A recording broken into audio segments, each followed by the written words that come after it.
Le deuxième sujet que nous voulons aborder aujourd'hui concerne encore les prisons. Lors du Conseil des ministres du 5 avril, il y a des décisions qui ont été prises et le ministre de la Justice a décidé de spécialiser les prisons, de prendre certaines mesures. Et lui-même, la même semaine, il a fait une sortie dans la presse pour dénoncer le fait que les gens soient en détention préventive sans être jugés. Et lors de mon dernier direct, je vous ai expliqué ce que c'est que la détention préventive. Et lui-même, il a dit qu'il y avait 677 dossiers qui étaient en attente et il y avait 400 qui étaient prescrits. C'est-à-dire que parmi les 677 dossiers, il y a 400 qui ne devraient même plus être en prison. Mais on n'a pas constaté de libération concernant ce chapitre-là par la suite. La semaine passée, il y a des prisonniers politiques qui ont été libérés, précisément ceux qui sont dans l'affaire de Ndotré, mais on n'a pas constaté d'autres libérations.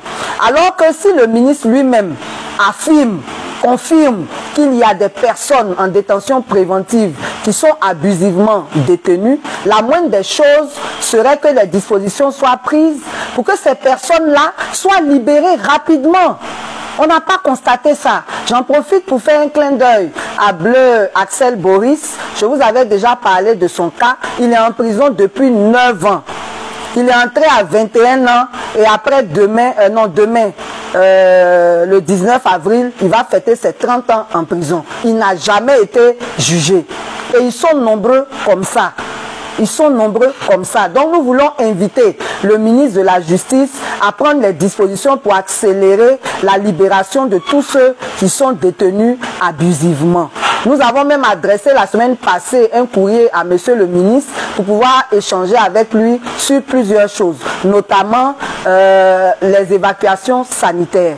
Je vous avais déjà dit que avant, c'est le régisseur, après que le médecin ou l'infirmier ait jugé nécessaire qu'un détenu aille se faire soigner hors de la prison, c'est le régisseur qui donnait son accord et le prisonnier était évacué.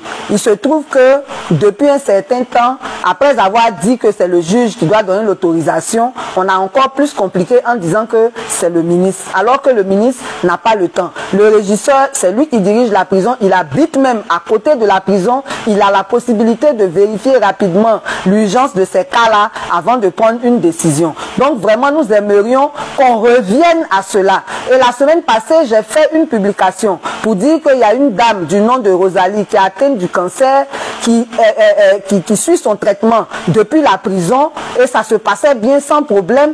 Mais depuis 2 mois, on ne lui permet plus d'aller voir son médecin alors qu'elle avait fait une première série de chimio et après ça, ça n'a pas été concluant, il fallait reprendre. Donc si elle ne va pas voir son médecin, comment on peut encore programmer les prochaines séances de chimio? Ça, c'est comme si on participait à la mort des personnes qui sont en prison. Il faut qu'il y ait des mesures d'urgence pour que véritablement, quand c'est nécessaire, un prisonnier puisse aller à l'hôpital sans trop de tracasseries.